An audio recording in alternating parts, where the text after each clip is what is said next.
kaiji disusul kedua yang mukjizat Kangjeng datang ka kos kitu tanya nyaritakeun masih kana jauh ribuan tahun ku Kangjeng Nabi dicaritakeun di akhir zaman sabada terasa cepat ku kabehan zaman bakalna cuaca genjlong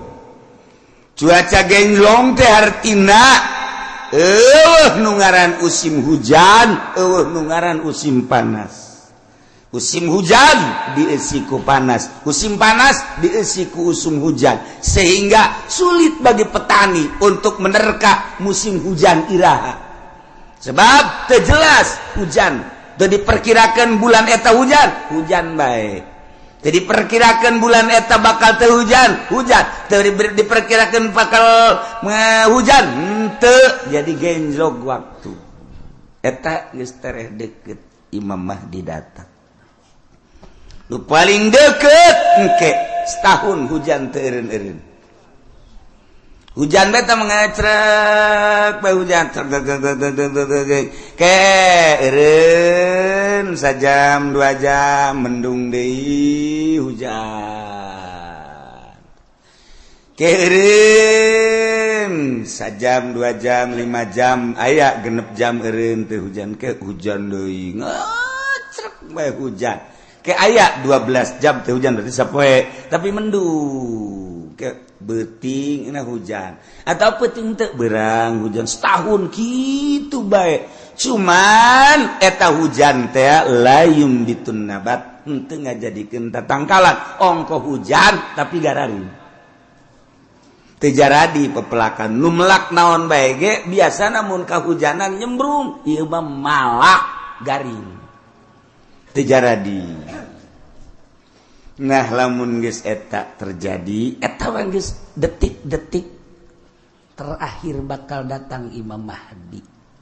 Kuari mah kakarak datang ge ka hiji perasaan cepet zaman nomor kadua waktu geus ada ngagenjlog kuari musim hujan musim panas mata Kangjeng Nabi masyaallah ieu mukjizat Kangjeng Nabi.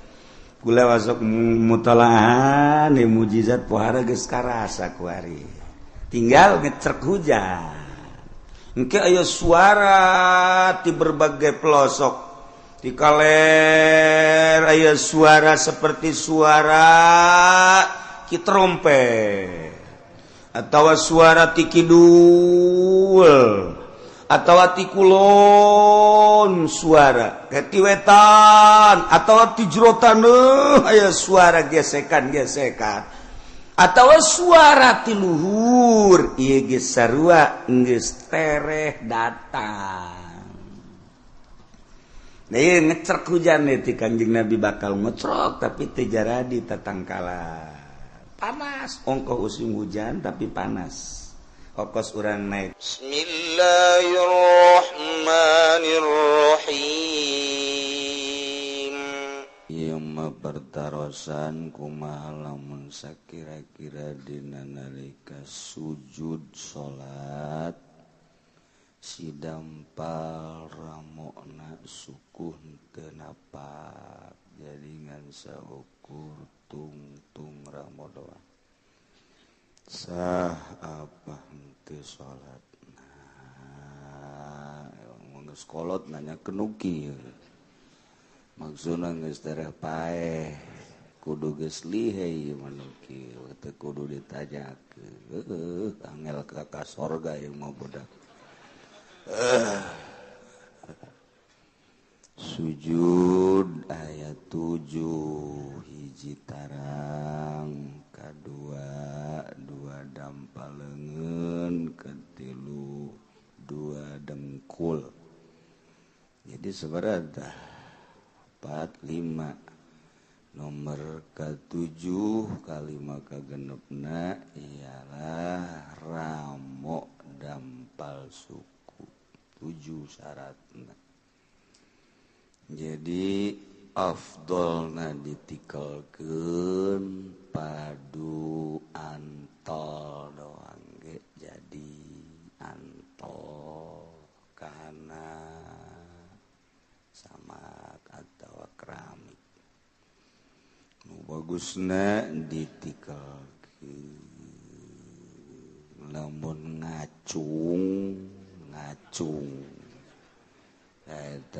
temenang jadi hari lain nu kudu ngacung diacung kena tulah gitu keneh nu kudu ngacung teu ngacung atuh teu bagus sia mah ka mana bae ngaji teh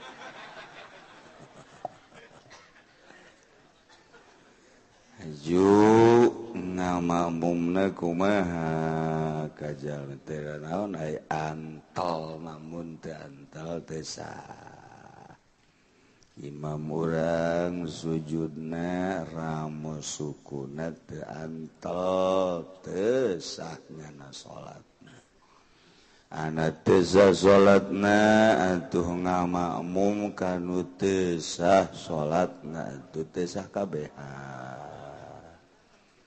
tak milih imamna nu bener nu mondok imamna ulah nu sakola sanawiyah teu bagus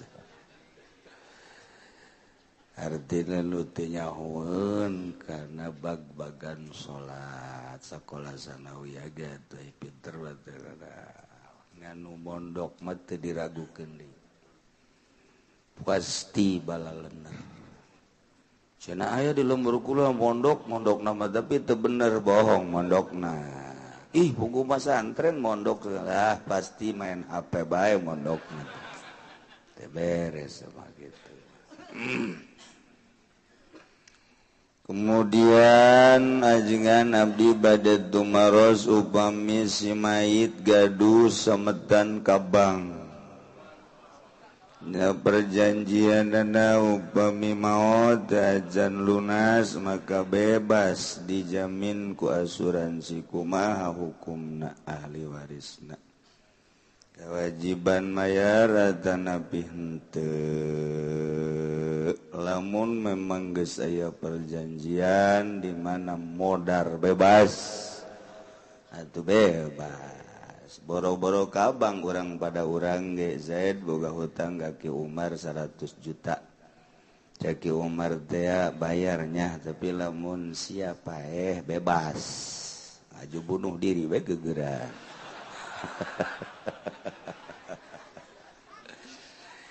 Teh taklek ngaranna ngabebaskeun ku cara paeh teu bebas.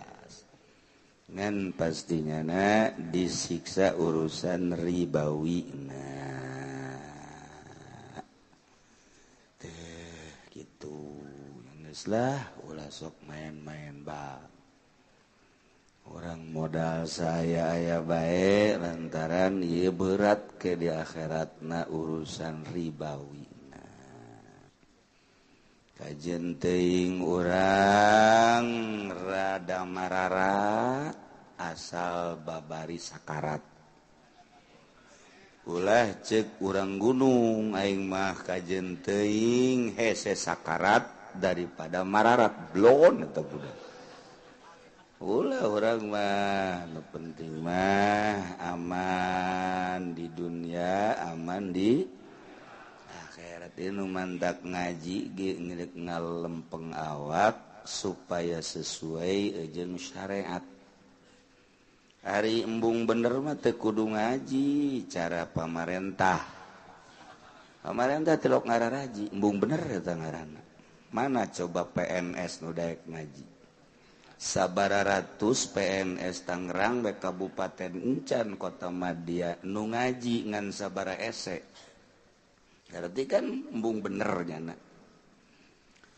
ya sudah kiai emang ngaji kudu ka Cilongok bae dagorkeun sia kuai aing ge nyaho di lembur sia-sia tilok ngaraji nyedek-nyedekeun ka aing dibabeteun sia kuai ye teu kudu ka Cilongok di lembur sia ngaji pugu aing nanya Ustad di lembur anu pan warau aing osok ngaji Pak anu nu PNS teh tilok cenah kiai dagorkeun hiji teh kuai terus di ditu lebur belah ditu aya teh kiai nu sok ka dieu kiai sok magang ngaji malam anu Pak anu teh pan lain urang dinya PNS teu metu jeung jelema jeung jurud emang aing tilok nanya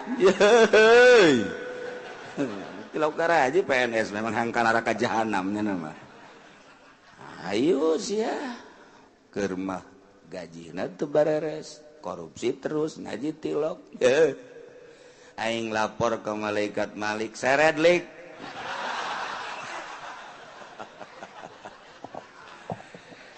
Iya gua gitu ya. Saya baru teh embung balender sakalina ngaji jeung Ki Golkar moal beres. Ajen kumaha ge moal becak aing moal. Cek Ki Golkar so amat teh Ki Uci. Ka dieu siana ka dieu. Ka dieu aing teh sia nu so. Hayu ngaduso jeung aing.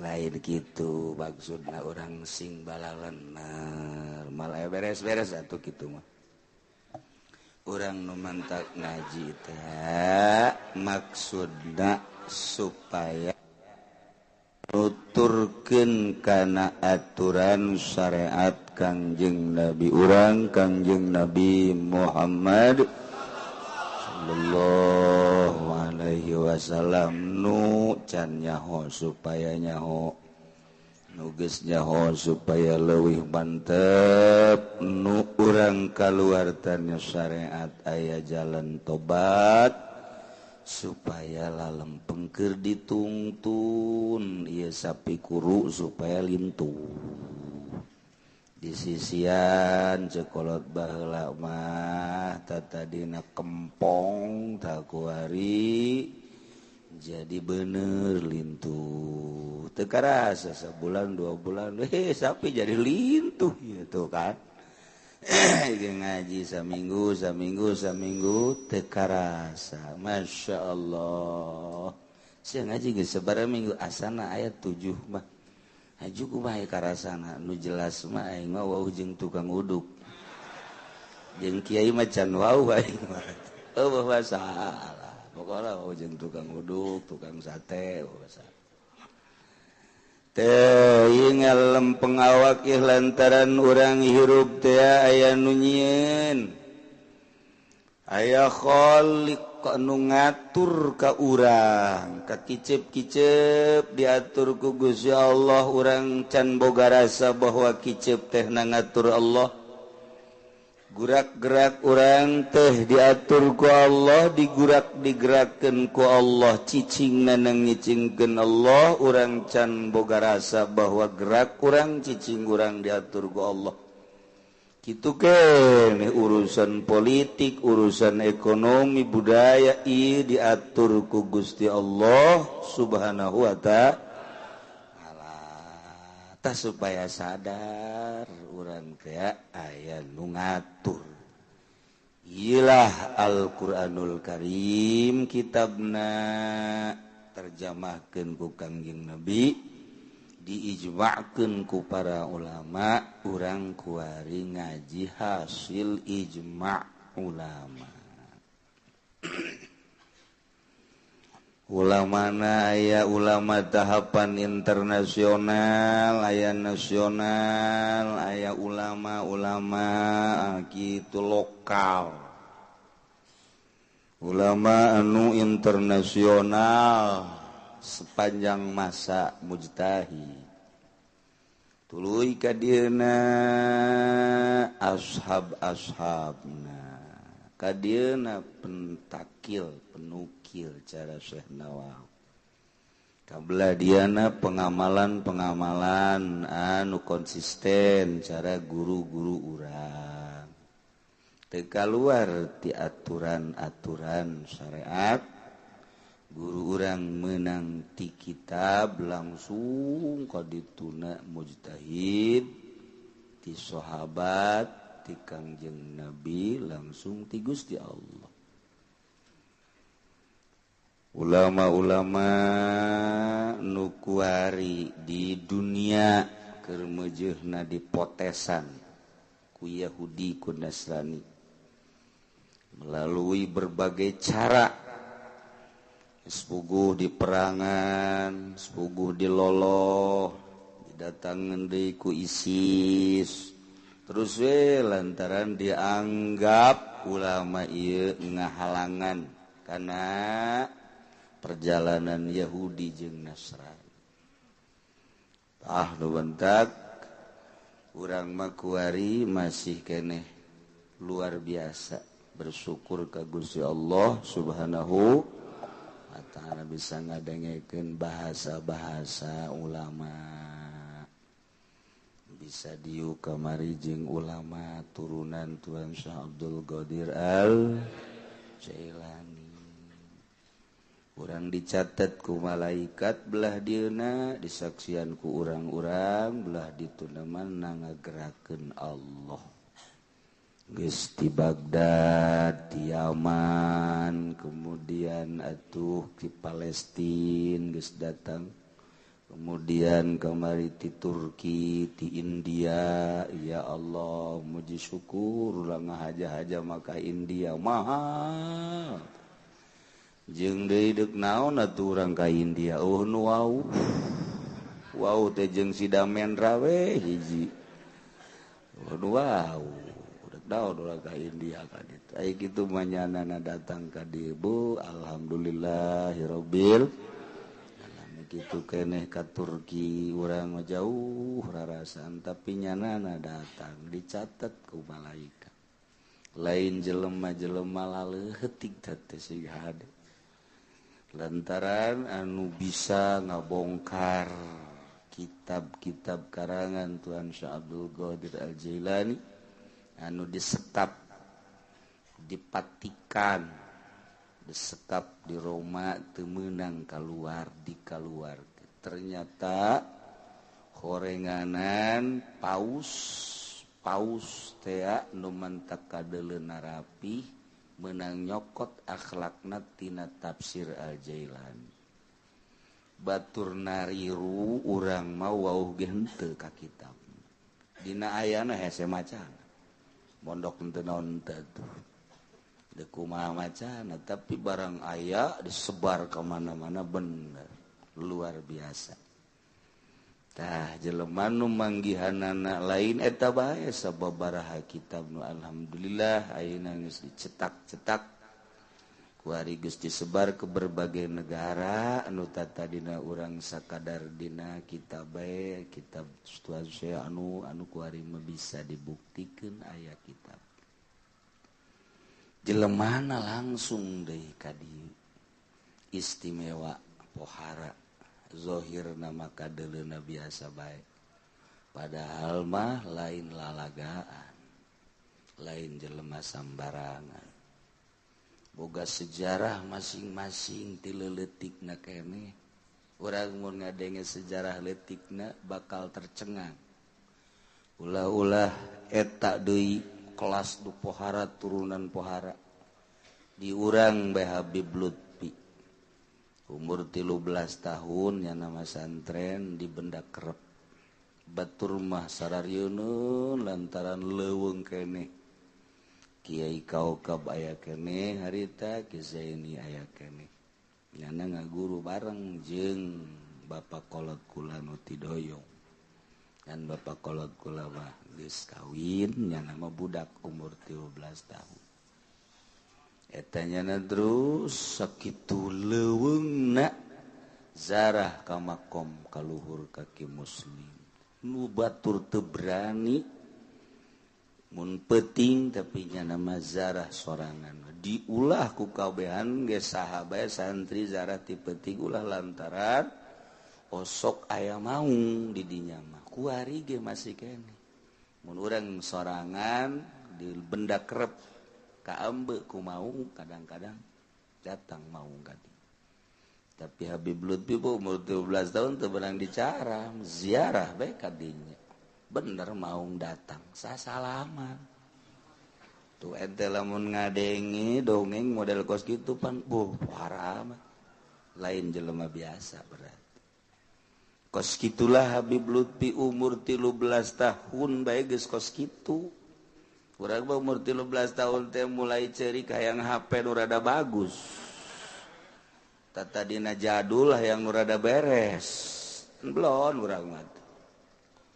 Terus zarahnya nama ka dieu ka Cirebon, umur 14 tahun ka Cirebon ka dinya. Sorangan zaman harita datang ke Cirebon muka sorangan lawangna blak blak blak blak lempangnya sorangan langsung ziarah sorangan begitu turun di makam kehandap dicarayuban ku orang Cirebon ku dijab ku bangsa ahli-ahli makom didinya termasuk kuncen-kuncen bahkan bajuna dipaksa dibuka maksudnya bil barokah disoek-soek dibabagi ku sebab aneh ieu budak keneh tapi geus bisa kaluhur sorangan haju eueuh kitu kasieun taetepan lain lala ganti leutik blak keneh jelema neuk diangkat ku Gusti Allah makos kitu karesepna berbeda jeung urang mulai kabelah dieuna cerdas da pohara jasa sampai sababaraha kiai ngaanehkeun kana kacerdasan Habib Lutfi urang can nyaho dongengna bae nu mantak urang asa biasa-biasa bae woh lamun urang nyaho dongeng nu mantak getaranana beda kajen kukumaha kabelah dieuna nyumputkeun pangkat anu aya di jero hatena nyana berlaga seperti artis main piano ngagitar padahal di hate ngan nyumputkeun hungkul embung di udag-udag jelema eta gaguar di mana bae di udag-udag lompat mentak kamari sabada urang India ka dieu malam rebona ka dieu kamari pas gitu Syekh Fadil ka dieu malam rebona jam 9:30 ka dieu ngobrol jeung kula sampai jam 1 balik badahanana jam 1 langsung ke Jakarta embungeun nyana di udag-udag jelema ngobrol kadang-kadang teu kaharti atuh urang ngadengikeun nyana bae pokona mah ya ente mah atuh boro-boro jeung Habib Lutfi jeung bandar ge teu kaharti komo jeung Habib Lutfi atuh ta eta ngobrol dalam geus caritakeun ayat pan pohara jasa carita wali eueuh nu teu nyaho di Turki anu di India anu terus nu maot nu hirup keneh urang muringgak bulu mun ngadengkeun Habib Lutfi carita turunan-turunan mun aya jelema nyaritakeun turunan ti anu teh nya mah nyahoan bohong eta aya jelema nyaritakeun turunan ti anu bidadu bohong nyahoeun ka bohong turunan pan urang mah hese tajar gitu pajar bener bae iyalah Habib Lutfi urang coba ge kadengekeun coba jana mun nyaritakeun silsilah wali-wali Allah sadunya nyaho kabeh sadunya lain lalagaan nyaho ka percis Gus Dur kitu tah ieu nyanda jeung Gus Dur teh babaturan jasa ta eta kudu nyaritakeun boro-boro naon gitu ngaranna lain-lain heula di urang bae Habib Lutfi geus teu katotor geus teu katotor lalakonnya unggal poe leuleumpangan bae Jakarta Pekalongan Tegal Semarang Surabaya ke ka Banten kumaha hayangnya bae kumaha kahayangnya anak bae seperti aya nu nita-nita nyana mapad lamun deuk umroh ge bebeja heula ka Kangjeng Nabi maksudna ieu kula umroh taun ieu meunang teu ulah cek Kangjeng Nabi lamun deuk umroh deui ulah lamun deuk ka mana tuh kira-kira zarah ke dituduhkeun ka anu coba eta deuk kumaha urang mah pan lamun deuk ka mamana teh bebeja katangkal beringin pan urang mah tuh wih aju nyuguh pan bolon eta kos kitu ya Allah ya Rabbi aya kene balah Syekh Rajab Surya nu istimewa jasa nyana ahli thariqah dunia nyana kapanggih di Madinah ngimpi jeung Kangjeng Nabi di Kangjeng Nabi di sisi aya kursi kosong jelema ribuan dina impianana Syekh Rajab langsung kadinya teu kebel celek aya nu diuk digigireun Kangjeng Nabi ditanya saha anjeun kaula Lutfi minen di mana Indonesia Masya Allah Etalah Kangjeng Nabi ngarendeng jeung Habib Lutfi kaimpi ku Syekh Rajab Suriah. Langsung udang sare meuli tiket Indonesia yang kapanggih jeung Habib Lutfi.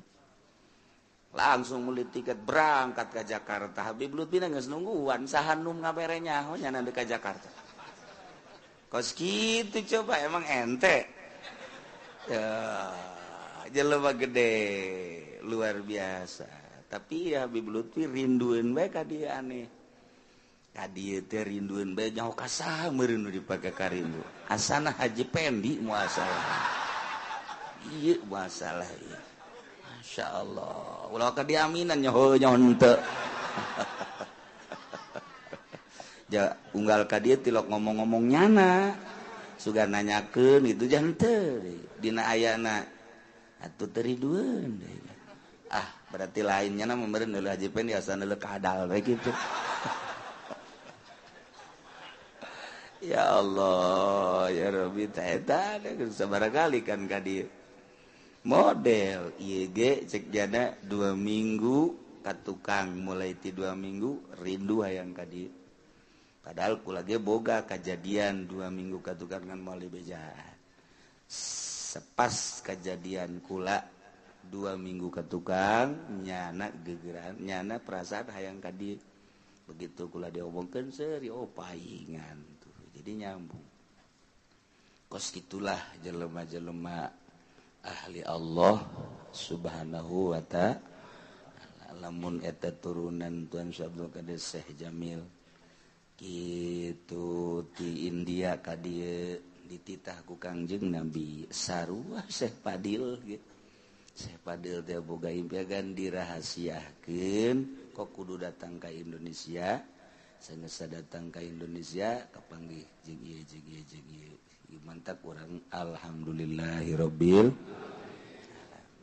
tinggal engke haul puasa ieu nu datang kumaha digerakkeun ku Allah bae. Apakah ti Yaman ke atawa ti Turki atawa ti Baghdad. Loba ieu nu hararayangeun ka dieu engke haul. Tapi kan kumaha Gusti Allah nu ngarsakeunana. Jam model kamari ngadadak 2 poe memeh minggu ngabejaan bahwa Syekh Fadil hayang hadir di pengajian ti urang. Ngadadak.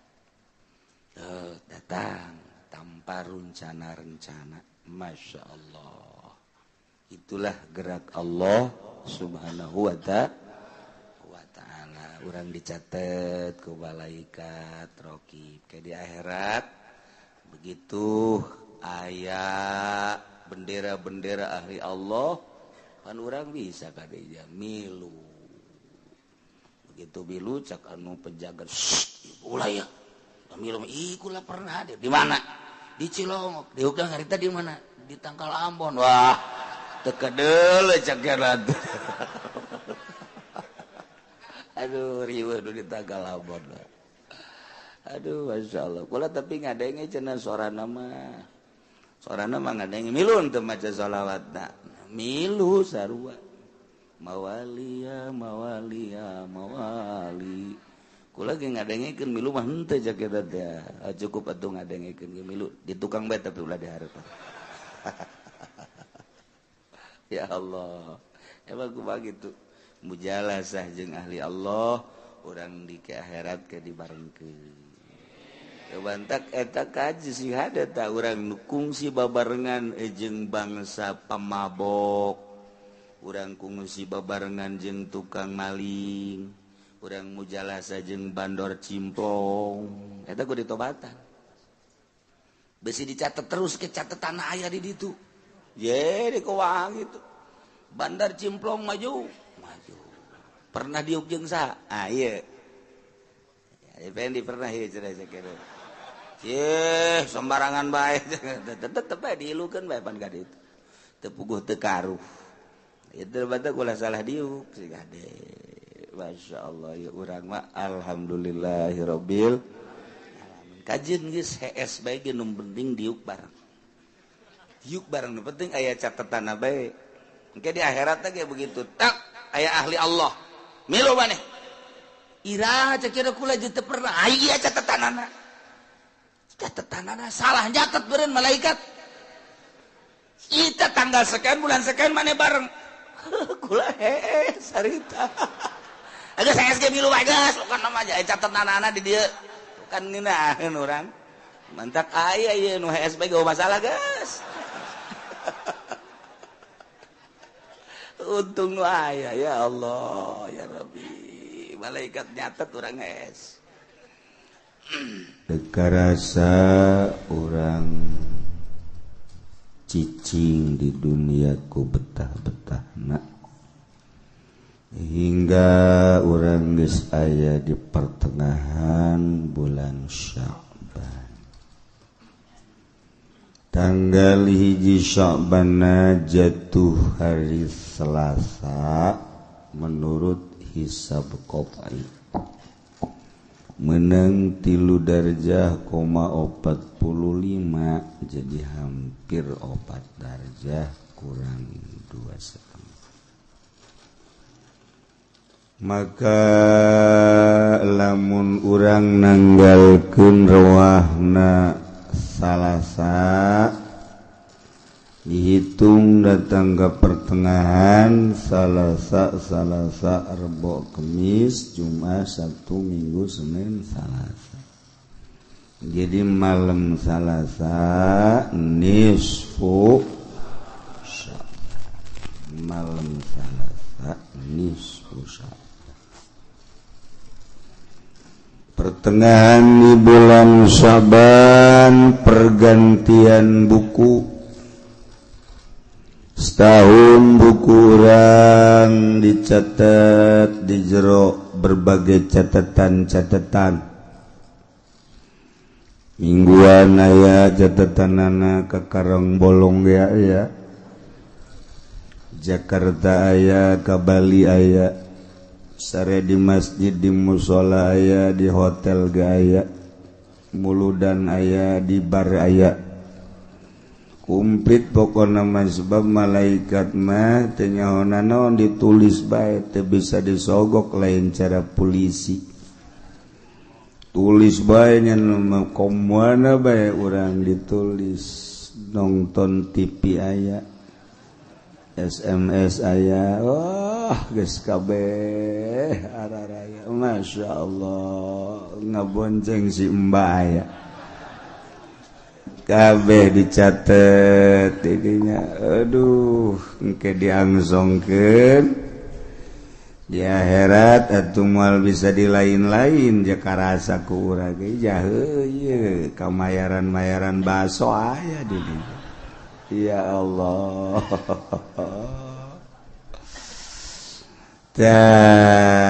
Tahun pas nisfu Sya'ban buku nuti nisfu itu datang ke ayeuna diangkat ku Allah turunkeun deui buku nu anyar. Pergantian buku. Mentak kajen geus tengah nama teu beres ge geus. Asal awal be jeung akhir.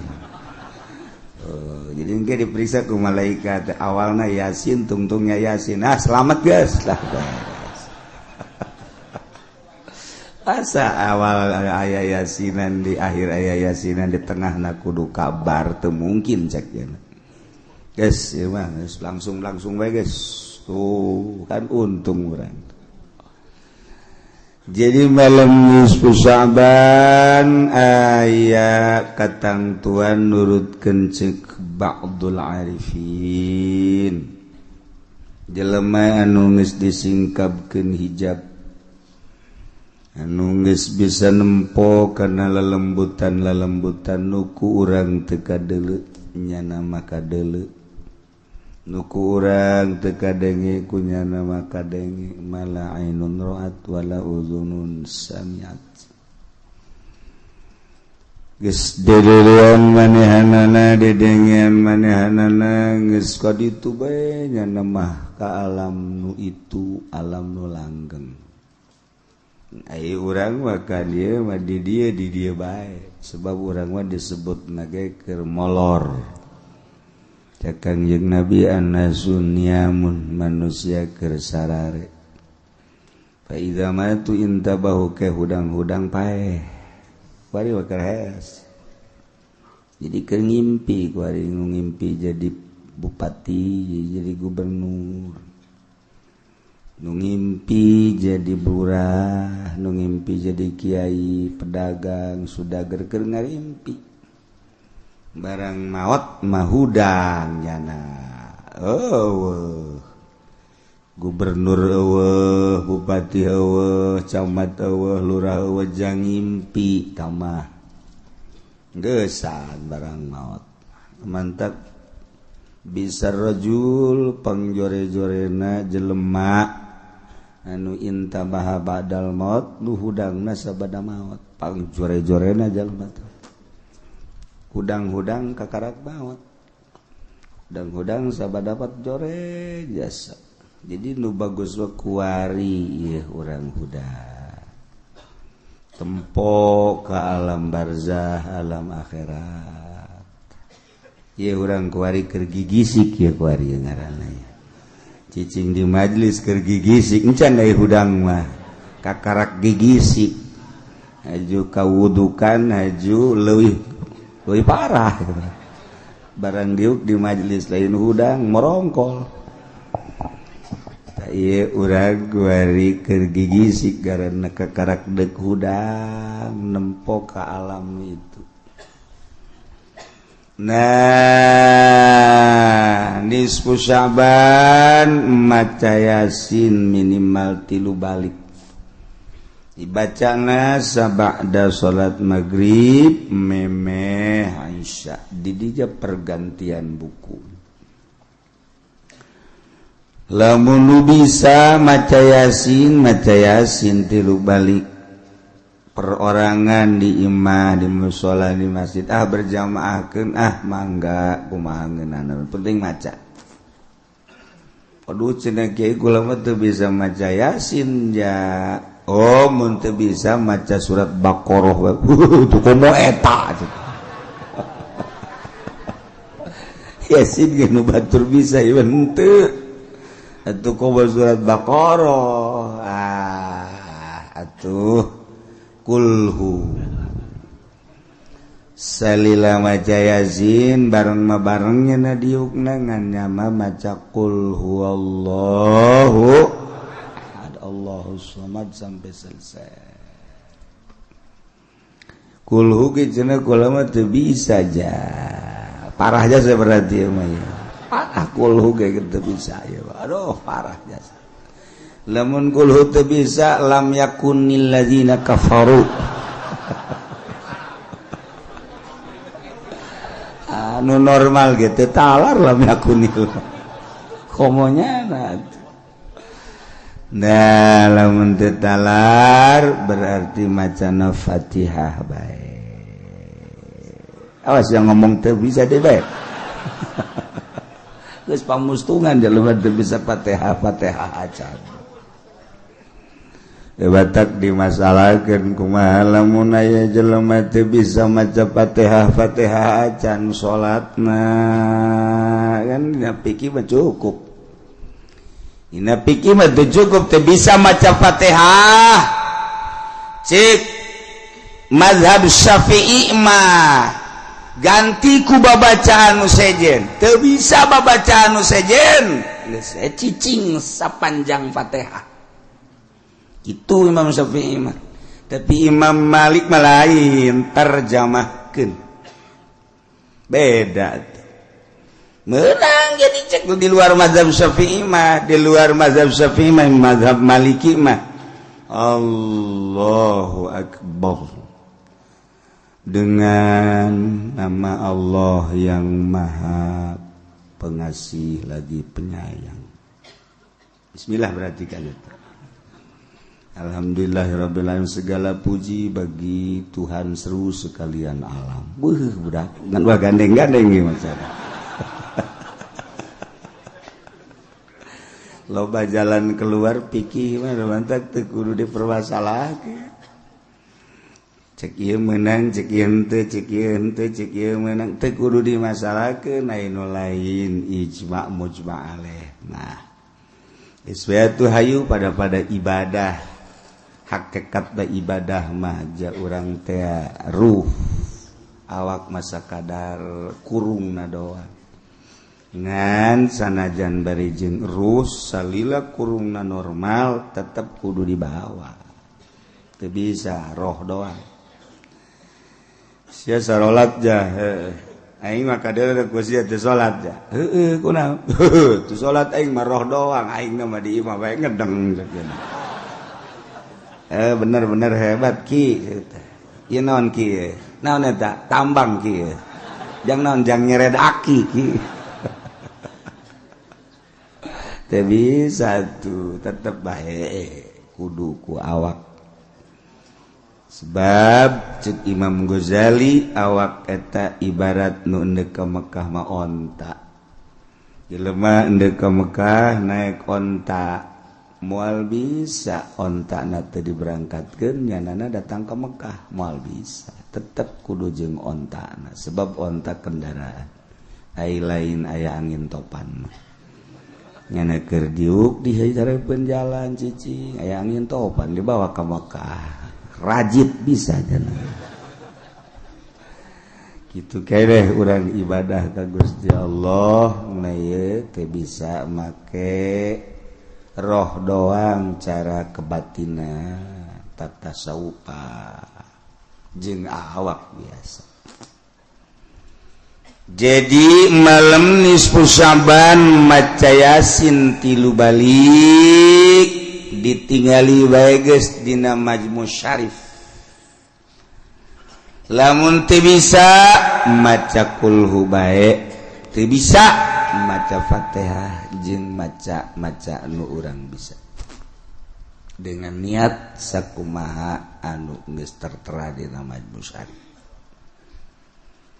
ji minta dihampura dosa 2 minta rizki nu jembar jang ibadah 3 minta panjang umur jang ibadah ka Gusti Allah Subhanahu wa taala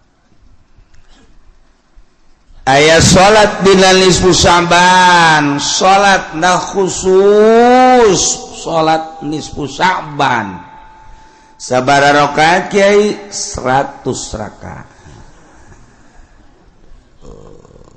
geus gideg ti heula boro 100 ada Jumat ge tilok yai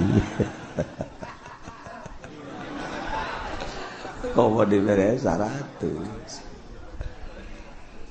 cuman sanajan aya salat nisfu Syaban lain paranti urang ieu mah kelas khawas kelas ba'dul arifin nyana geus nu salatna aya babacaan khusus aya doa khusus bahkan pakaianna ge khusus urang mah ulah tah sana senang diulahkeun teh senang kiai mending gitulah sageuna teh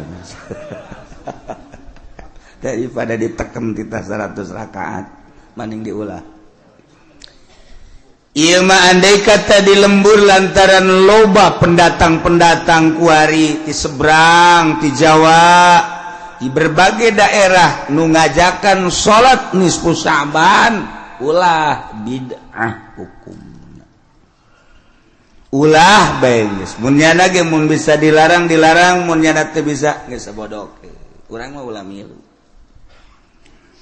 ulah bae geus aningan urang maca Yasin tas maca Yasin salat Isya tas salat Isya mun maca Quran mun zikir mun sholawat mun teu sare kubaceuna kieu mun pake nonton bola eta ulah deui bae sarua teh jeung salat ulah hukum dan salat jeung main bola akur beda geser saeutik salat mah bid'ah ieu main bola mah haram beda saeutik bid'ah ge haram ge beda ngaran ulah sakali deui besi aya nu ngajakan salat boh kiai boh ustad sanajan kiai luhur ulah sebab eta mah fuqaha mah kabeh ngabid'ahkeun ulah andai kata urang diajakan tetep ulah geus bae cukup maca Yasin bid'ah hukumna kecuali aya jelema nu berthariqah khusus dina thariqah nyana salat 100 rakaat sebab babacaanna khusus doana ge khusus ke nyana bae nu salatna dilaksanakeun engke ba'da isya terus 100 rakaat datang ke selesai. Geus urang mimasrahkeun ka nyana maning mere duit ka nyana. Ceuk salat ya imah percaya geus kasih asa boga guru tak jeung amplopna. Gede barang di deuleu kertas terus. Ulah urang baca ieu di bejaan teh hari urang lembur Tangerang nama moal aya tiba heula ge. Tangerang, Serang, Pandeglang, urang asli nama ngan barang loba pendatang besin neko-neko. Nyana ngajakan ulah. Geus malam Salasa nu ngitung tanggal hijina Salasa nisfu Sya'ban. Nu nanggalkeun Rebo misalna atuh malam Rebo. Kubatnya cenah kiai kula mah maca Yasin neuk 2 peuting malam Salasa maca malam Rebo baca sian neuk unggal peuting los terus teh kudu 2 peuting terus maca Yasin bahkan jeung beurang-beurang mah maca Yasin terus masalah. Jadi Bandung mah model di Tembong Sari jeung sajabana aya nu 2 makena nisful awal jeung nisful akhir malam Sabal 15 malam 16 Biasanya nundek 2 peuting, masalah, ya maca Yasin, tilu balik sakumaha tadi.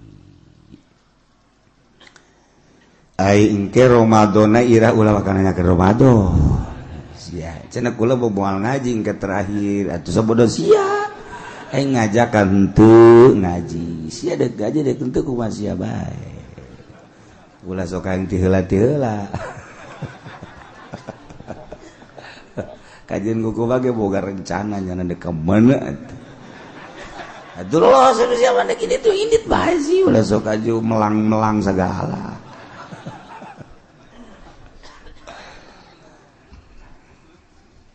sabada ki musannif nyaritakeun tentang syarat jadi pemimpin nu jumlahna aya 10 hiji syarat jadi pemimpin teh kudu beragama Islam status muslim teu meunang kafir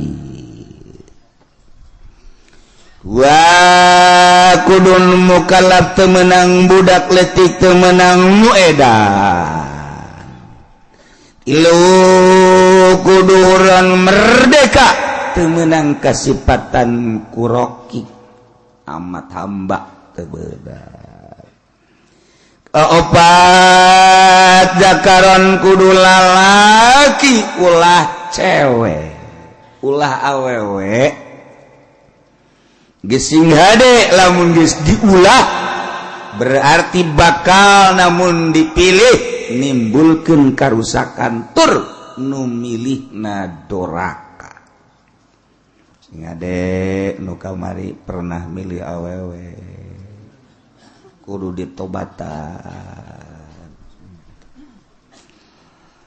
Cenah teh mah kiai meureunanan teh mah nu ulah ge cak kiai di kulon ulah ge imam salat awewe imam pamimpin mah teu da naon sakeun kiai ongkoh nyana maca kitab tilok berarti kiai si tilok baca kitab macana Quran lain kiai teu kuyai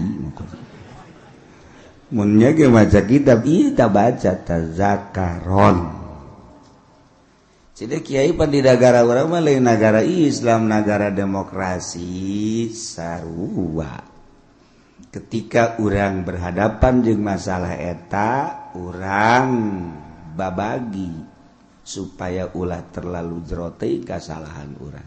Geus masalah demokrasi, nyieun kasalahan meleg-meleg atuh ulah keun beta mah nyieun aturanna demokrasi, urang kuari mah ulah terlalu ketiban tangga.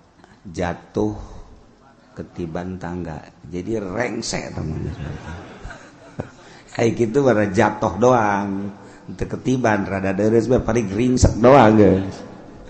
Nah jadi urang ulah sadajan di negara demokrasi ulah dipilih awewe kajen nyalametkeun diri urang bae si aya kiai anu ngajakan kiai geus mangga jang kiai bae teh mangga nyebrang di jembatan Shiratal Mustaqim kiai bae gitu.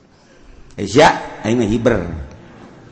Geus beres. Ulah sok sia. Mejeuna ulah sok ka kiai badal kos kitu mah. Kiai kudu disoan badal kos itu. Geus ya goblok, kiai lebih goblok. Tolol tungtuna turut begeun kiai. Aduh, ampun. Kelima kudu bangsa Quraisy maksudna aya benang merah jalur kepemimpinan kudu boga jiwa pemimpin mun teu boga jiwa pemimpin rusak negara acak-acakan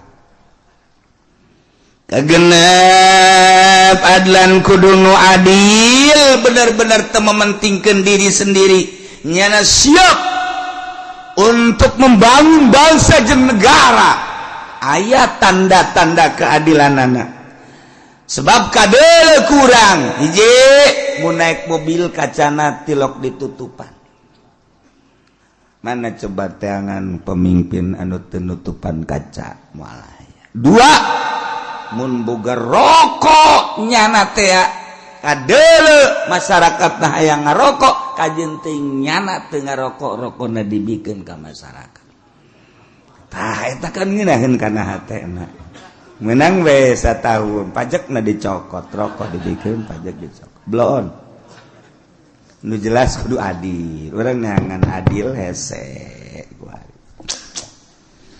katujuh mujtahidan pinter berarti sebab itu negara lain desa-desa acat berarti loba konflik anu kudu dipecahkeun permasalahan anak nyana teu kudu tuh nyatanya deui andai kata nanya hanya sekedar perbandingan jeung ilmu nu aya di otaknya anak supaya lancar ieu negara kudu mujtahidan 8 sujaan kudu gede wawanen gagah ulah nu pelya-pelye gagah ngindaheun urang boga pamimpin nu gagah kumis gede mantap hehehe janggotan cambangan jadi urang neuleuh tanjak da ge asana betah urang barang neuleuh presiden atawa raja urang ya ini mah beti kali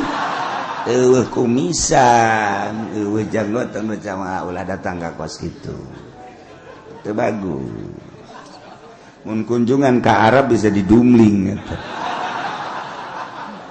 Sujaan kudu nu gagah 9 zaroin yang kaharep sing ade yang kaharep si ayang ke kaharep jang diri urang bae salametkeun tanggung jawabna ke di akhirat orang bakal ditanya engke ieu mah nunggeus mah geus bae geus tanggung ka neraka geus nunggeus mah geus ieu endek bae endek.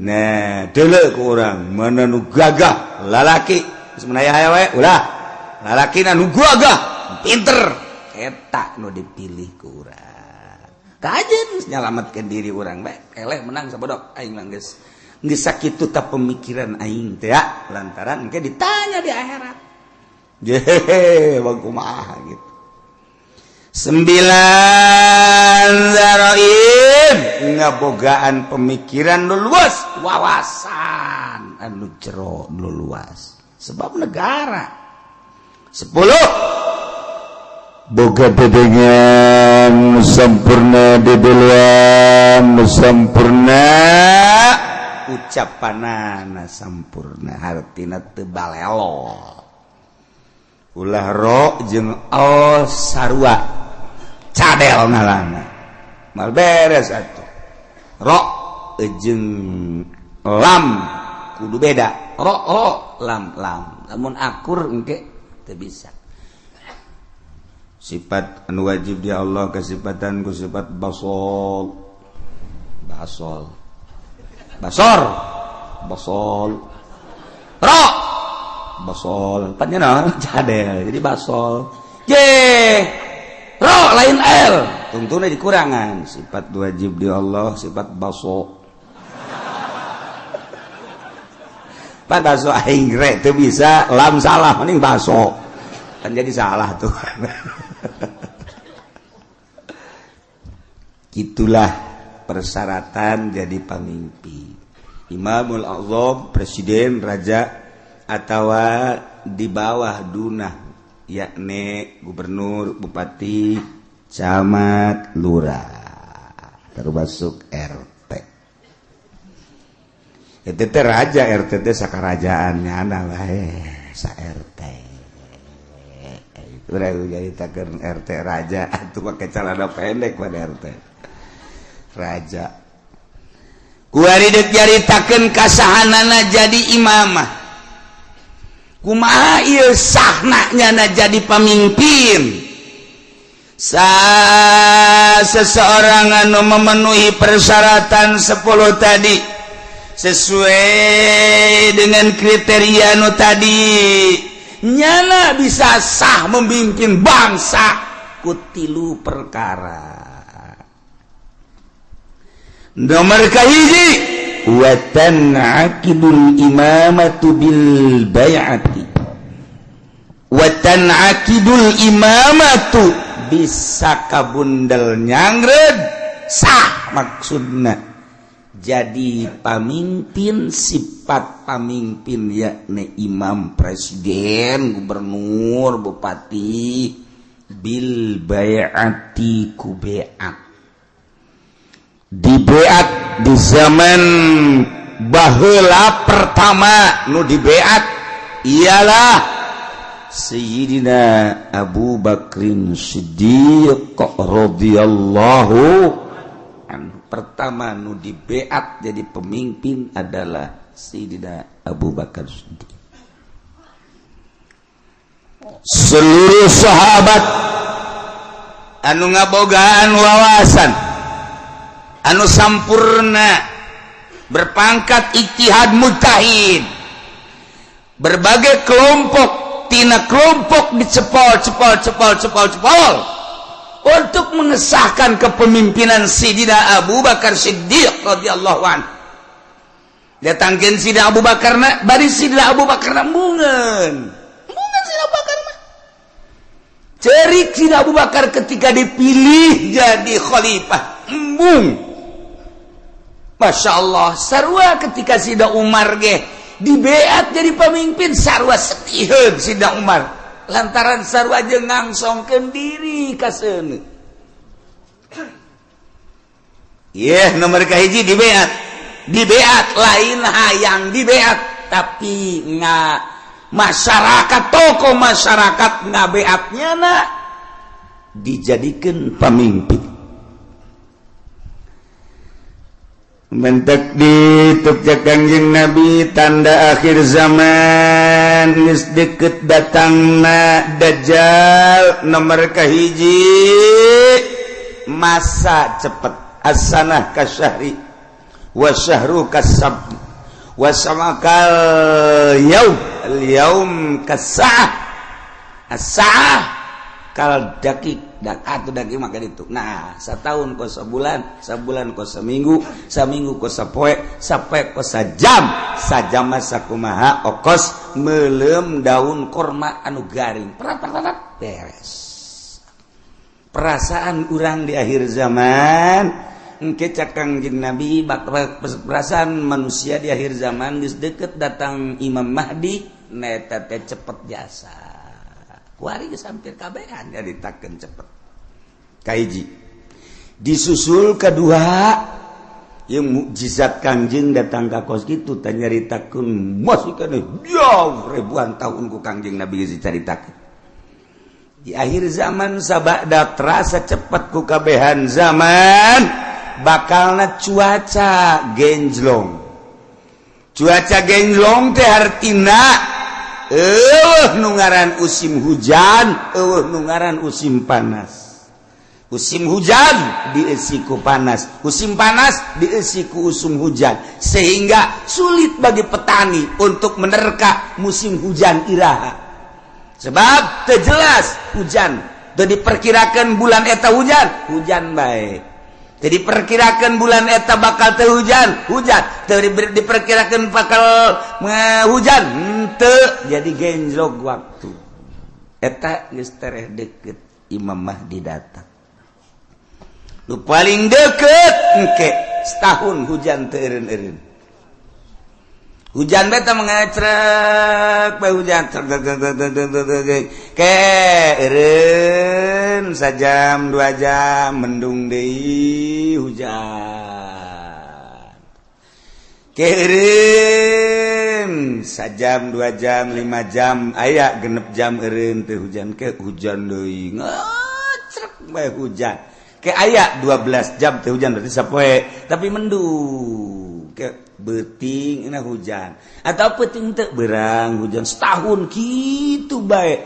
Cuman eta hujan teh layum bitun nabat henteu ngajadikeun tatangkalan ongko hujan tapi gararing teu jaradi pepelakan nu melak naon bae ge biasana mun kahujanan nyembrung ieu mah malak garing teu jaradi. Nah lamun geus eta terjadi eta mah geus detik-detik terakhir bakal datang Imam Mahdi. Kuari mah kakarak datang ge ka hiji perasaan cepet zaman, nomor kadua waktu geus ada ngagenjlog kuari. Musim hujan, musim panas. Mata Kangjeng Nabi masyaallah ieu mujizat Kangjeng Nabi. Kula wasok mutalahan ieu mujizat pohara geus karasa kuari. Tinggal ngecek hujan. Engke aya suara di berbagai pelosok.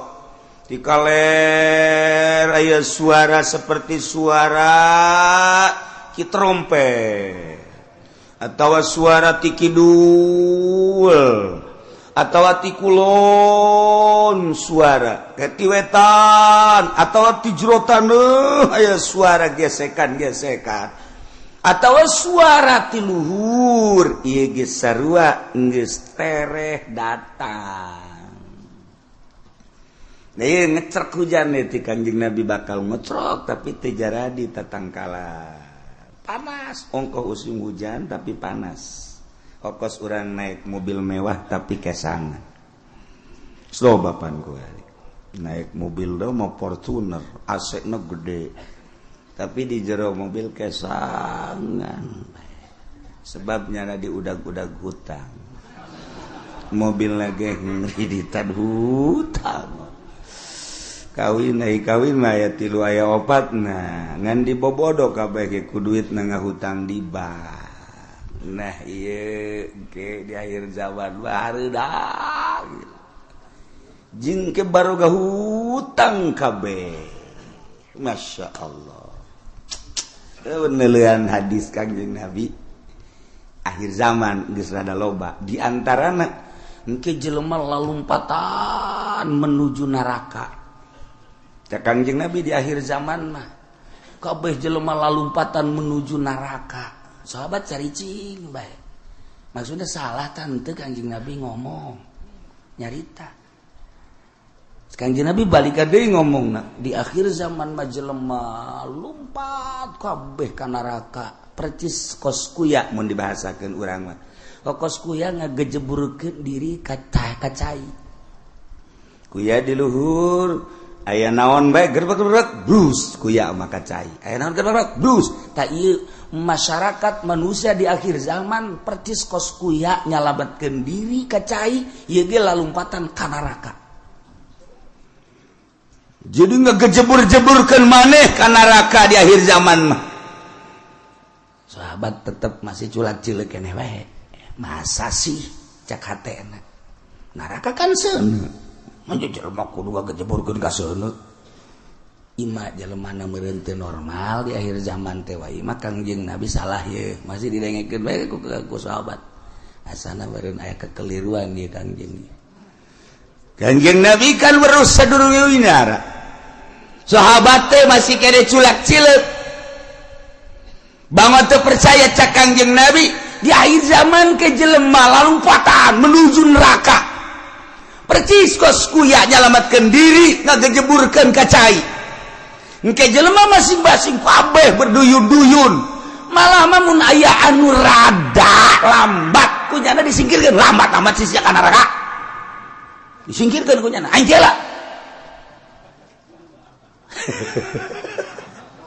jadi anu jelema-jelema anu ngahalangan di lambat sia ka neraka bae kudu lambat aing teh wih bari yang berani ayo aing teh geus aing jadi pamimpin neraka geus oh beranian jasa berarti kan geus 3 kali Kangjeng Nabi nyarita kos kitu tah berarti beneran nanya lah sahabat wani 5 ya Rasulullah kunaon bisa kos kitu ya Rasulullah bisa jelema berduyun-duyun ka neraka sebab jelema kabeh memberanikan diri hayang jadi pemimpin mendaftarkan diri hayang jadi kepala desa mendaftarkan diri hayang jadi bupati mendaftarkan diri hayang jadi gubernur mendaftarkan diri hayang jadi presiden hayang jadi menteri eta ngaranna menuju neraka jahanam ya Allah ya Rabbi urang lamun ngomong kos gitu pan bupati dah kiai bibisaan tok sama kos gitu mah sia teh mah keur ngaji sia daek ngadengekeun atuh teu ngaji Jai mah ngaji ge ieu bangsa jeung jelema nu kos ka dieu be nu laletik aing. Mungkin dia mah teu kudu ngaji geus, sia jeung Kiai Golkar bae ka ditu. Aing mah keur nyaritakeun akhir zaman. Mun teu percaya datang bae dibere kitabna baca ku sia. Iya teu bisa cenah macana. Emang sia mah ciri neraka teu bisa maca kitab. Ya anu ahli surga mah bari sama maca kitab. Waduh, cak mah dimaji makan aing henteu. Teu ge pandai ngadengekeun. Pamimpin mana kuari nu daek ngadengekeun ngaji nu bener? Deuleu sa Indonesia. Ayo teangan camat nu daek ngaji nu bener. Sugan aya di Pandeglang mah, sugan aya di Serang mah. Coba sugan aya bupati nu daekeun ngaji nu bener. Nu bener ieu mah maksudna ngajina nu bebeneran Al-Qur'an jeung hadis beneran. Ya, ceuli aing sumpungkeun. Asal aya bae ge. Mana gubernur ieu mah ngaji bae heula ulah ngalaksanakeun ngaji nu bener mana eueuh mantak aing ngomong kos kitu teh bibisaanan teh mah kiai sakeun teh ya tuh kajen aing bibisan aing terus ya teu percaya sia atuh babagi bae ge di akhirat dah coba surga mah lain nu ki uci anu pangeran aing mah wau jeung pangeran goblok. Ya, gue ini sombongannya lah. Sombongan gitu mah mejehna. Pajar bae bener bae sombong lah. Pangkorak sia. Nah, ieu mah keur carita di akhir zaman. Eta Kangjeng Nabi deuleu lah dikena kitab Mukjizatur Rasul fi akhir zaman. Aya kitabna beuli. Geus ieu mah jang pamimpin bae beuli. Sia mah teu kudu lah. Cukup ngadengeun di aing geus. Ya Kiai Golkar tilok ngomong nu kitu pan. Kiai partai tilok aing ye gua ngomong ye. Berduyun-duyun jelema menuju neraka. Kaget sahabat. Ah, salah ngomong meureun Kangjeng. Berduyun-duyun jelema ka neraka. Ah, asalna lain meureun. Berduyun-duyun jelema ka neraka. Aya anu mandeg disikirkeun. Awas ya, ayo sia mah ka nerakana. Halangan aing. Oh, berarti bener cek sahabat. Ya Rasulullah kunaon? Lantaran jelema memberanikan diri hayang mimpin batur puguh diri nage bobolokot ku dosa dek mimpin batur pan di zaman Kangjeng mah asal aya nu hayang me nyekel bendera memimpin perang ulah cek Kangjeng Nabi berarti aya gorod di balik mimpin perang aya keinginan nu tersembunyi di jerona ada udang di balik Aduh. Ya ongkos nulungan rangda. Eta teh ada udang di balik rangda eta kajeun hukum wae. Aya rangda katabrak sapeda. Di ais. Eta teh lain sangais-gaisna. Mun ditanya karunya jasa katabrak sepeda cak jana. Isukna aya nini-nini katabrak motor diantapkeun ku nyana. goblok Haji Pendi blon. Orang ada udang di balik eta. Aduh, masya Allah. Nah, iya ge, jekel bendera ketika hayang. Cek Kangjeng Nabi. Aya gorod ketika embung karak ya. Masya Allah mulus berarti. Nah, jelema di akhir zaman teh anu memberanikan diri yang jadi pemimpin, berarti nyana keur lumpat menuju neraka jahanam. Jelema anu dagang di akhir zaman mah berarti jelema anu siap ka neraka, anu dagang ge. Sahabat kaget, je pan ka dagang-dagang atuh. Kaget sahabat ge pan ka dagang-dagang. Kunaon? Sebab di akhir zaman mah eueuh anu teu riba. Dipikir aja berarti menuju neraka kabeh eta geus deukeut tamatah geus kos kitu mah geus deukeut jasa. Nah, cerita akhir zaman, tanda-tanda akhir zaman kasatu waladi zina, tanda akhir zaman teh mabok, tanda akhir zaman teh kitu sarik maling, kabehan maling. Geus puguh masyarakat maling HP, maling sepeda, maling motor, maling mobil. Atuh jadi negara ge maraling, beda ngaran doang. Jang masyarakat mah maling, jang di luhur mah korupsi, beda ngaran. Urang lembur teh nyahoan korupsi pajar lain maling. Pajar maling, mun urang bebeja ka urang lembur kan ini tuh, itu tuh tukang korupsi. Bu bagus amat. Oh, bagus sakira teh. Tuh nyahoan korupsi nya mah. Sarua jeung air mineral barang kurang dibere ini air mineral embung ini mah air mineral mah kunaon eta kan dicampuran mineral. Oplok cek jana meureun mineral teh pajar ragi lah kira-kira gitu tah. Nih air mineral bagus nih embung ini mah ai kudu dicampuran mineral mah je ini udikna gebelah ditu deui udik. Tamat ti udik teh masih 2 kilometer ka ditu. Eta loba bahasa-bahasa di akhir zaman mah urang lembur teh nyaho. Nyaritakeun situasi dan kondisi. Cak urang lembur teh mah kiai isi-isian malulu, cenah ngomong aing mah teu betah. Urang lembur atuh dibere bahasa kos kitu. Nyana endek inteleka. Ieu urang lembur teu ngarti. Eta teu nyambung ngaran. Di lembur mah ngomong lembur bae. Waktu sekolah ye, loba jasa nu nitahan bahasa Indonesia. Teu betah aing mah. Emang teu betah teu bisa, teu bisa. Aing teu bisa asal pakai bahasa Indonesia bae kandas. Okos urang rajek bahasa Jawa, kebel-kebel Sunda deui bae nya ge.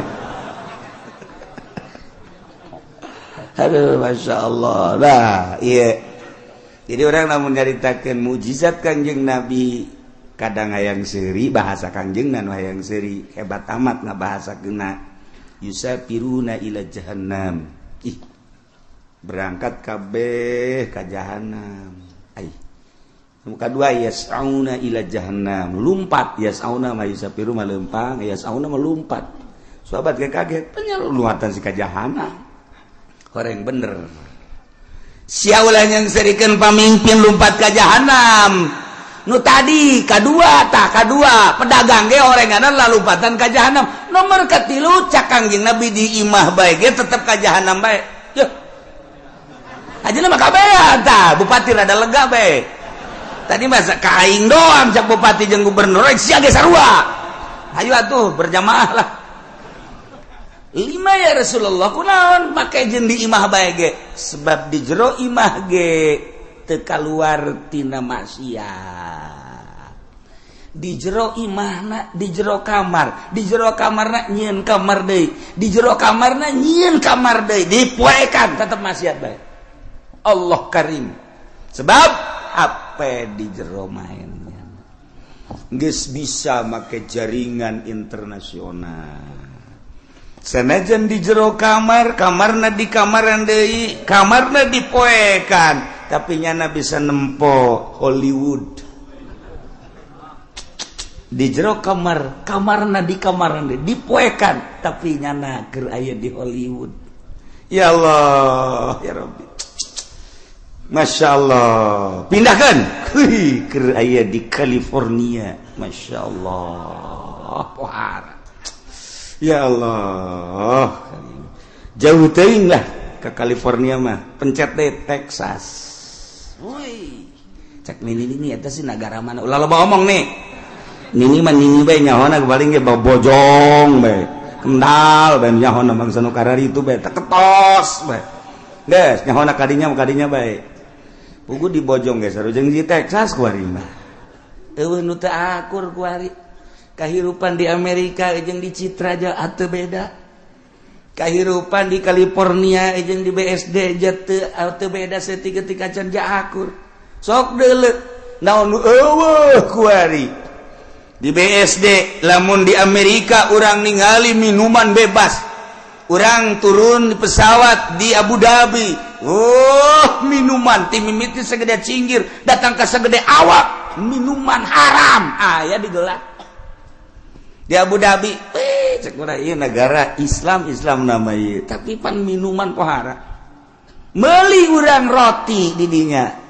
nu belah ditu belah kulon nyelempet dibuka aya gambaran jerona roti kula gitu bebeja kan nu sajen kula doang eta besi aja mareli roti meuli roti garing belah ditu belah ieu kan minuman tuh wow barulut tempat tadi di Abu Dhabi cek kula teh meuli roti belah ditu tah nah meuli detik sagede korma segala naon teh dibeli buka aya gambaran seri emang ngerti tak naon sih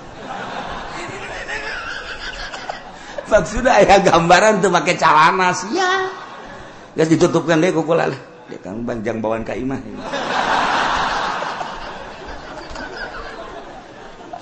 Masya Allah Karim itu beres haji caritana ye kan hayang ngarokok kan teu meunang ngarokok bebas ayalah tempat-tempat di bandara teh di ditu hiji dia ya karena ada sepi di dia ya ulah asup ka dinya keur asup mah kula sorangan meunang meureun menit brus urang baru le datang marah ke calana make sakieu ya aing betah ya cek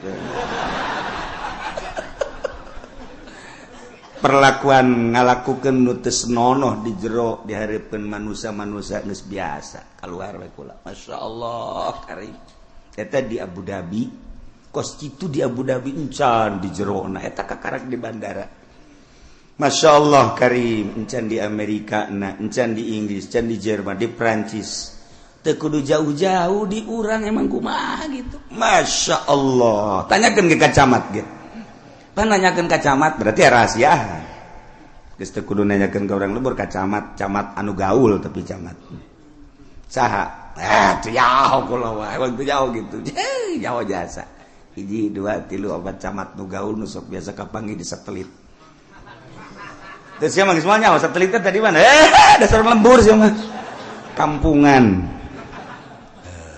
kos kitulah Indonesia eta ge Tangerang mantak berduyun-duyun menuju neraka di akhir zaman geus eueuh anu teu lumpat ka neraka cerik kabeh sahabat ketika cerik tetapi aya keneh manusia di eta zaman anu tetep ngomongna teger bae nyana menjaga mata ceuli jeung sajabana tetep bae ka Allah eta teh cek Kangjeng Nabi saeutik ge setik deui.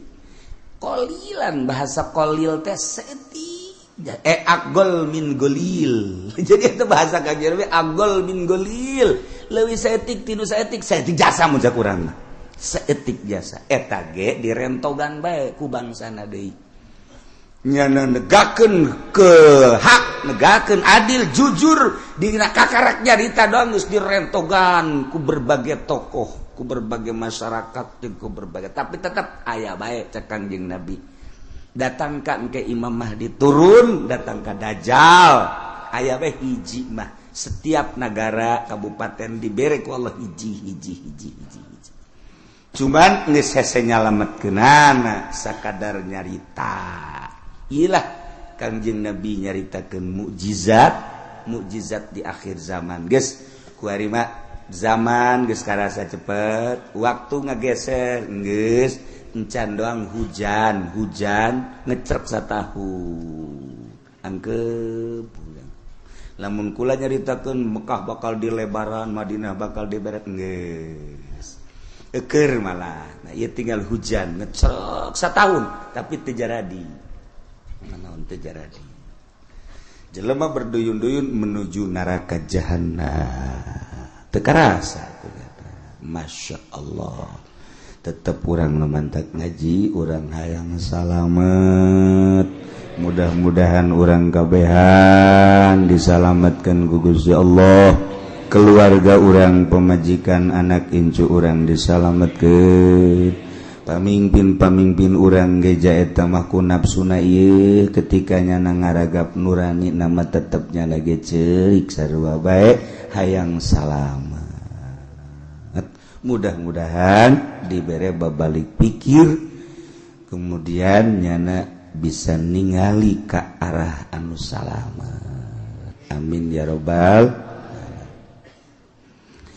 wa tanakidul imamatu bisa sah jadi pamimpin jadi presiden bil bai'ati ku di bai'at wal asahu nurutkeun cekal asah bai'atu ahlil hilli wal iqdi saha minal ulama'i war ru'asa'i wa wujuhin nas alladzina yatayassaru ijtiba'uhum artina nu milihna teu kudu keseluruhan nagara nama bentukna khalifah tapi praktek memilih nama bai'at kulantaran bai'at teh aya bai'atu ahlil hilli wal iqdi berarti aya pemilihan demokrasi sebab ketika harita nu hendak dipilih diangsongkeun tilu tokoh lain bae Sidina Abu Bakar Siddiq aya tilu cuman nu dipilih Abu Bakar Siddiq berarti kan hampir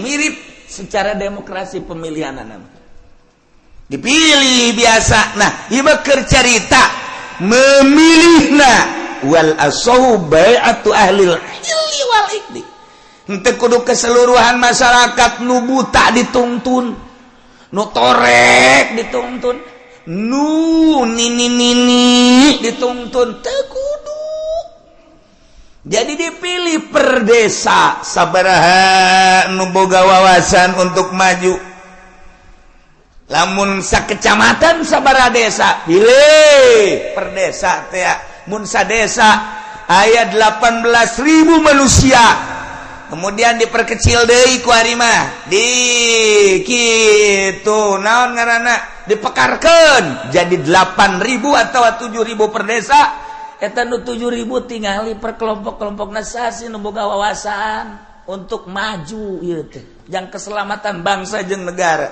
ahlil hilli wal iqdi geus ulama nu milihna ulah diberean duit di umrah-umrahkeun supaya manehanana milih segala dibere motor dibere mobil aduh eta mah sogok menyogok ngaranna lamun aya kiai nu narima sogokan ti pemerintah sogokan ti jelema-jelema nu endek calon eta berarti kiai keur lumpat nerleng bae dek menuju neraka jahanam teu kudu ese dengan kiai kos gitu lamun aya jelema kiai dek milih pemimpin tapi jana menerima sogokan ti partai ti ketua ti kandidat berarti eta kiai keur ninggalkeun masyarakat dak menuju neraka jahanam tinggal kukula ada ditanya aya eueuh kiai na nogos gitu aya lamun aya pang nyebutkeun saurang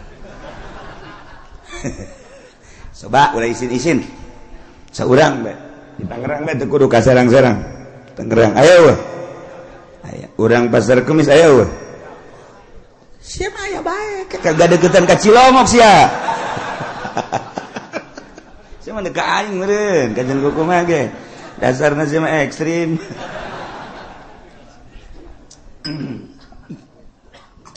nah ulama memilihna boga wawasan di samping ulama ruasa, pemimpin-pemimpin, tokoh-tokoh, wa wujuhin nas, tua-ketua manusia anu gampang kumpulna dalam rangka menyatukan visi dan misi untuk memajukan bangsa jeung negara. Masya Allah, nu milihna nu kos kitu.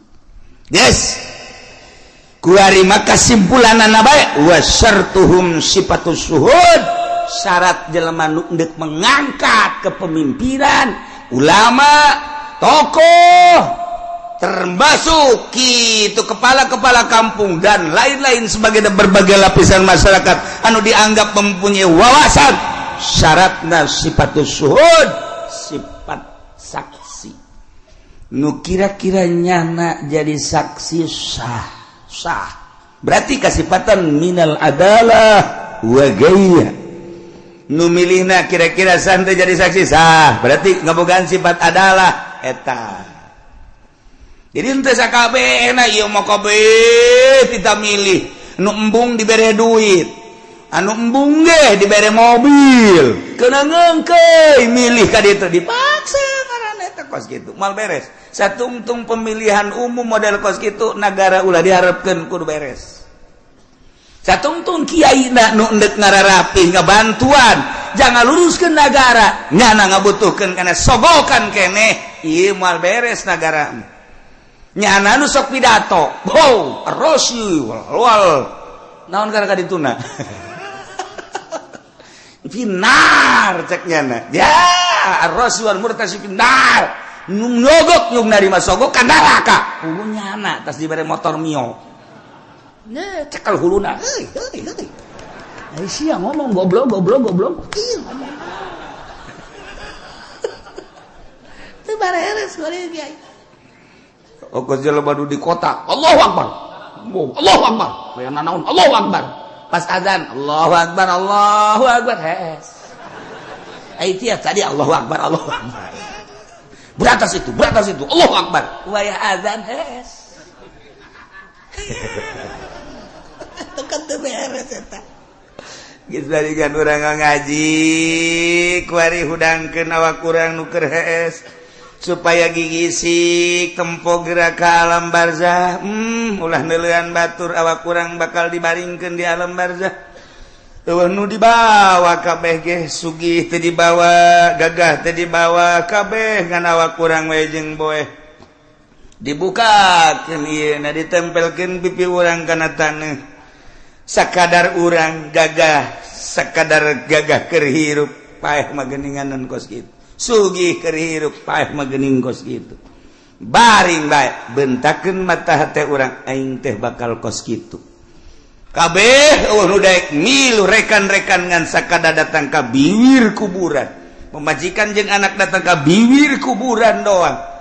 Pemimpin urang kepala urang mun urang bawahan ngan datang ke biwir kuburan doang. Selesai.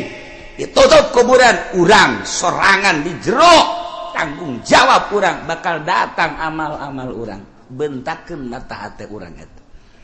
Nah lamun geus bentak itu kan rada dijaheueuh horengan eta ngaranna bentak udang ngaranna geus inget kanu bogana ka Allah Subhanahu wa ta'ala. Nah iyalah di negara Islam cara memilih pemimpin di beat, cara ngabeatna cekawal asob beatu ahlil hilli wal ikdi, ngabeatna ahlil hilli wal ikdi yakni minal ulama war ru'asa wa wujuhin nas. Ulama-ulama jeung pemimpin-pemimpin jeung tokoh-tokoh masyarakat anu mudah berkumpulna untuk menyatukan visi dan misi dalam rangka melajukan bangsa jeung negara. Syaratna sifatus syuhud, sifatus syuhud kudu sah nyana jadi saksi.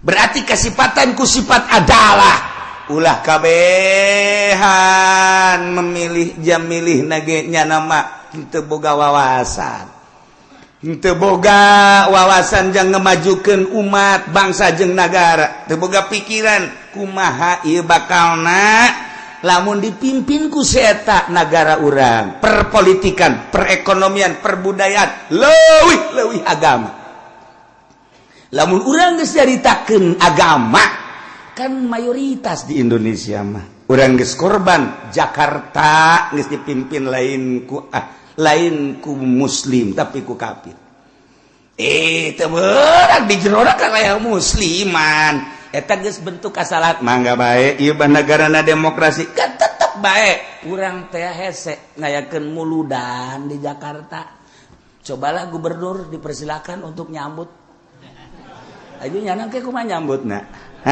wih sebuah nirwana lain Kangjeng Nabi nyarakeun nirwana golok ya